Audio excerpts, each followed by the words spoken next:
Hi hello ನಮಸ್ಕಾರ, welcome back to Vijaya recipe. ನಾನಿವತ್ತು ಬಾಯಲ್ಲಿ ನೀರು ಉರಿಸುವಂಥ ಚಿಕನ್ ಸುಕ್ಕ ಮಾಡೋದು ಹೇಗೆ ಅಂತ ತಿಳಿಸ್ಕೊಡ್ತಾ ಇದ್ದೀನಿ. ಬನ್ನಿ ಫ್ರೆಂಡ್ಸ್, ಮಾಡೋದು ಹೇಗೆ ಅಂತ ನೋಡೋಣ. ಚಿಕನ್ ಸುಕ್ಕ ಮಾಡೋದಕ್ಕೆ ಅರ್ಧ kg ಚಿಕನ್ ತೊಗೊಂಡಿದ್ದೀನಿ. ಹಸಿ ತೆಂಗಿನಕಾಯಿ ತುರಿನ ಸ್ವಲ್ಪ ತೊಗೊಂಡಿದ್ದೀನಿ. 2 ಹಸಿರು ಮೆಣಸಿನ್ಕಾಯಿ, ಅರ್ಧ ಈರುಳ್ಳಿನ ತೊಗೊಂಡಿದ್ದೀನಿ. ಮತ್ತು ಟೊಮೊಟೊ 3 ತೊಗೊಂಡಿದ್ದೀನಿ. 1/2 ಇಂಚಷ್ಟು ಶುಂಠಿ, 3 ಇಂದ 4 5 ಎಸಳು ಬೆಳ್ಳುಳ್ಳಿ, ಪುದೀನ, ಕೊತ್ತಂಬರಿ ತೊಗೊಂಡು ಇದನ್ನು ನೀವು ರುಬ್ಕೊಂಬರ್ಬೇಕಾಗುತ್ತೆ. ನುಣ್ಣಗೆ ರುಬ್ಕೊಂಬನ್ನಿ. ಇವಾಗ ನಾನು ಸ್ಟವ್ ಮೇಲೆ ಒಂದು ಕಡಾಯಿನ ಇಟ್ಕೊಂಬಿಟ್ಟು ಸ್ವಲ್ಪ ಆಯಿಲನ್ನು ಹಾಕಿ, ಸ್ವಲ್ಪ ಅಂದರೆ ಒಂದು 2-3 ಟೇಬಲ್ ಸ್ಪೂನ್ ಆಗೋಷ್ಟು ಆಯಿಲನ್ನು ಹಾಕಿ, ಅರ್ಧ ಈರುಳ್ಳಿನ ಸಣ್ಣದಾಗಿ ಕಟ್ ಮಾಡಿ ಈರುಳ್ಳಿ ಕಲರ್ ಚೇಂಜ್ ಆಗೋವರೆಗೂ ಫ್ರೈ ಮಾಡ್ಕೊಂಬಿಟ್ಟು ಆಮೇಲೆ ನಾವು ರುಬ್ಬಿರುವಂಥ ಮಸಾಲೆನ ಹಾಕಿ ಹಸಿ ವಾಸನೆ ಹೋಗೋವರೆಗೂ ಚೆನ್ನಾಗಿ ಫ್ರೈ ಮಾಡ್ಕೋಬೇಕಾಗುತ್ತೆ. ಹಸಿ ವಾಸನೆ ಹೋಗೋವರೆಗೂ ನೀವು ಚೆನ್ನಾಗಿ ಇದನ್ನು ಫ್ರೈ ಮಾಡ್ಕೋಬೇಕಾಗುತ್ತೆ. ಸ್ವಲ್ಪ ಶುಂಠಿ ಬೆಳ್ಳುಳ್ಳಿ ಪೇಸ್ಟನ್ನು ಹಾಕ್ಕೊಂಡಿದ್ದೀನಿ. ಶುಂಠಿ ಬೆಳ್ಳುಳ್ಳಿ ಪೇಸ್ಟ್ ಹಾಕಿ ಚೆನ್ನಾಗಿ ಫ್ರೈ ಮಾಡಿದ್ದಾದಮೇಲೆ ಅದು ಮಸಾಲೆ ಎಲ್ಲ ಎಣ್ಣೆ ಬಿಡಬೇಕು, ಆ ರೀತಿ ಫ್ರೈ ಮಾಡ್ಕೋಬೇಕಾಗುತ್ತೆ.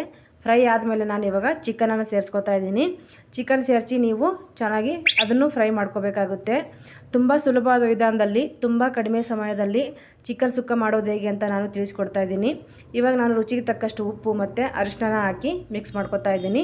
ನೋಡಿ, ಇವಾಗ ಚಿಕನ್ ಈ ಥರ ನೀರು ಬಿಡುತ್ತೆ ನೋಡಿ, ನೀರು ಬಿಟ್ಟು ಎಣ್ಣೆ ಬಿಡುತ್ತೆ, ಆ ರೀತಿ ನೀವು ಫ್ರೈ ಮಾಡ್ಕೋಬೇಕಾಗುತ್ತೆ. ಇವಾಗ ನಾನು ಖಾರ ಹಾಕೋತಾ ಇದ್ದೀನಿ. ನಿಮ್ಮ ಖಾರಕ್ಕೆ ಅನುಗುಣವಾಗಿ ನೀವು ಖಾರನ ಸೇರಿಸ್ಕೊಳ್ಳಿ. ನಾನೊಂದು 2-3 ಸ್ಪೂನಷ್ಟು ಖಾರನ ಸೇರಿಸ್ಕೊಂಡು ಇವಾಗ ಅದನ್ನು ಚೆನ್ನಾಗಿ ಮಿಕ್ಸ್ ಮಾಡ್ಕೊತಾ ಇದ್ದೀನಿ.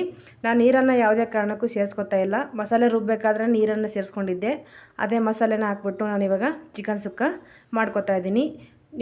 ಸುಕ್ಕ ಮಾಡಬೇಕಂದ್ರೆ ನೀರನ್ನು ಸೇರಿಸ್ಕೋಬಾರ್ದು. ಇವಾಗ ನಾನು ಗರಂ ಮಸಾಲ ಹಾಕೋತಾ ಇದ್ದೀನಿ. ಸ್ವಲ್ಪ 1 ಟೀ ಸ್ಪೂನ್ ಆಗೋಷ್ಟು ಗರಂ ಮಸಾಲ, ಒಂದು ಸ್ವಲ್ಪ ಚಿಕನ್ ಮಸಾಲ ಹಾಕ್ಬಿಟ್ಟು ಚೆನ್ನಾಗಿ ಮಿಕ್ಸ್ ಮಾಡ್ಕೊತಾ ಇದ್ದೀನಿ. ನೋಡಿ, ಇವಾಗ ಈ ರೀತಿ ಎಲ್ಲ ನೀರೆಲ್ಲ ಅದೆಲ್ಲ ಮಸಾಲೆಯಲ್ಲಿರೋ ನೀರೆಲ್ಲ ಬತ್ತೋಗಿದೆ. ಇವಾಗ ನಾನು ಲಾಸ್ಟಲ್ಲಿ ಕೊತ್ತಂಬರಿ ಸೊಪ್ಪನ್ನು ಸೇರಿಸಿ ಚೆನ್ನಾಗಿ ಮಿಕ್ಸ್ ಮಾಡಿಬಿಟ್ರೆ ರುಚಿಯಾದ ಬಾಯಲ್ಲಿ ನೀರು ಉರಿಸುವಂಥ ಚಿಕನ್ ಸುಕ್ಕ ರೆಡಿ ಆಗುತ್ತೆ. ತುಂಬ ದಿಢೀರಾಗಿನೂ ಮಾಡ್ಕೋಬೋದು. ನೀವು ರೊಟ್ಟಿಗೆ, ಚಪಾತಿಗೆ ಇದನ್ನು ತಿನ್ಬೋದು. ತುಂಬ ಚೆನ್ನಾಗಿರುತ್ತೆ. ಟೇಸ್ಟ್ ಅಂತೂ ಅದ್ಭುತವಾಗಿರುತ್ತೆ. ನೀವು ಒಂದು ಸರಿ ಟ್ರೈ ಮಾಡಿ ನೋಡಿ, ನಿಮ್ಗೆ ಖಂಡಿತವಾಗ್ಲೂ ಇಷ್ಟವಾಗುತ್ತೆ. ನೋಡಿದ್ರಲ್ಲ ಫ್ರೆಂಡ್ಸ್, ಚಿಕನ್ ಸುಕ್ಕ ಮಾಡೋದು ಹೇಗೆ ಅಂತ. ನಾನು ಜೋಳದ ರೊಟ್ಟಿ ಜೊತೆಗೆ ಸರ್ವ್ ಮಾಡ್ತಾಯಿದ್ದೀನಿ. ಈ ಚಿಕನ್ ಸುಕ್ಕ ಮಾಡೋ ವಿಧಾನ ಇಷ್ಟ ಆಗಿದ್ದರೆ ಲೈಕ್ ಮಾಡಿ, ಶೇರ್ ಮಾಡಿ, ಕಮೆಂಟ್ ಮಾಡಿ, ಸಬ್ಸ್ಕ್ರೈಬ್ ಮಾಡ್ಕೊಂಡು ನೋಡಿ. Thank you so much.